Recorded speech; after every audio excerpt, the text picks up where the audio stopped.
DJ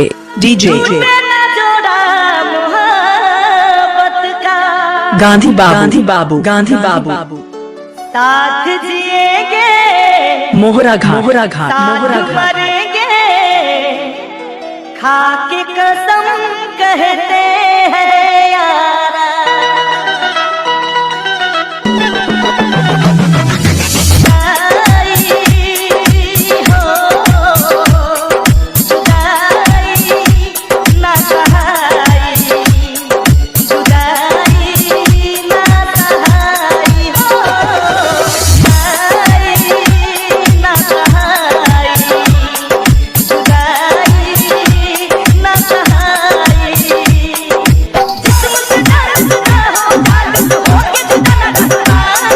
Gandhi बाबू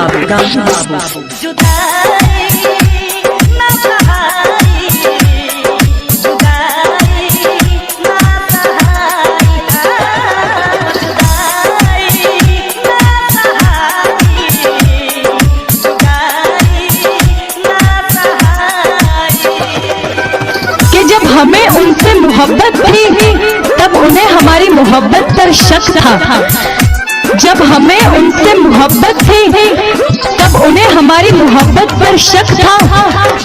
जब उसे एहसास हुआ मेरी मोहब्बत का तब मुझ पर किसी और का हक था। तब मुझ पर किसी और का हक था। मुझ पर किसी और का हक था। मुझ पर किसी और का हक था। ना जुदा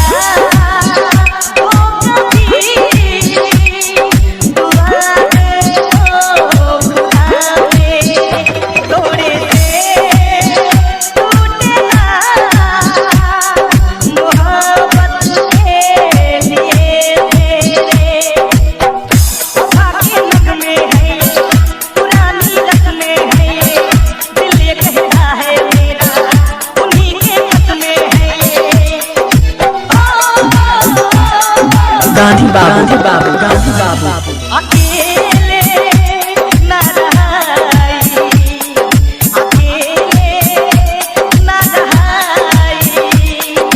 किस्मत दर्द ना हो दर्द हो के ना रहाई। जुदाई ना सहाई, जुदाई ना सहाई,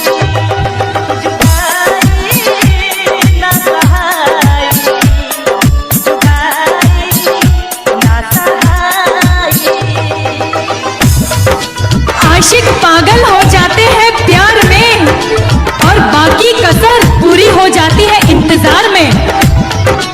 मगर ये लड़कियां नहीं समझती, पानी पूरी खाती फिरती है बाजार में। बेवफा की तरह नहीं जीना जमाने में।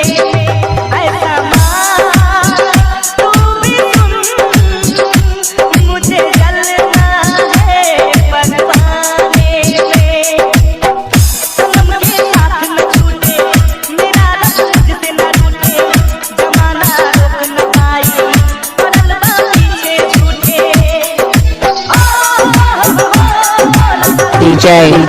डीजे गांधी बाबू याद जाई, जुदाई ना सहाई। किस्मत दर्द ना हो दर्द हो के ना रहाई। जुदाई ना सहाई, जुदाई ना सहाई, जुदाई ना सहाई, जुदाई ना सहाई।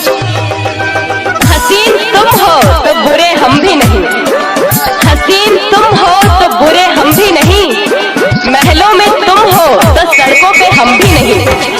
प्यार करके कहता है शादीशुदा हूँ, प्यार करके कहता है शादीशुदा हूँ, कान खोल के सुन लो कुंवारे हम भी नहीं। मिक्सिंग पॉइंट लकी कंप्यूटर ना कटी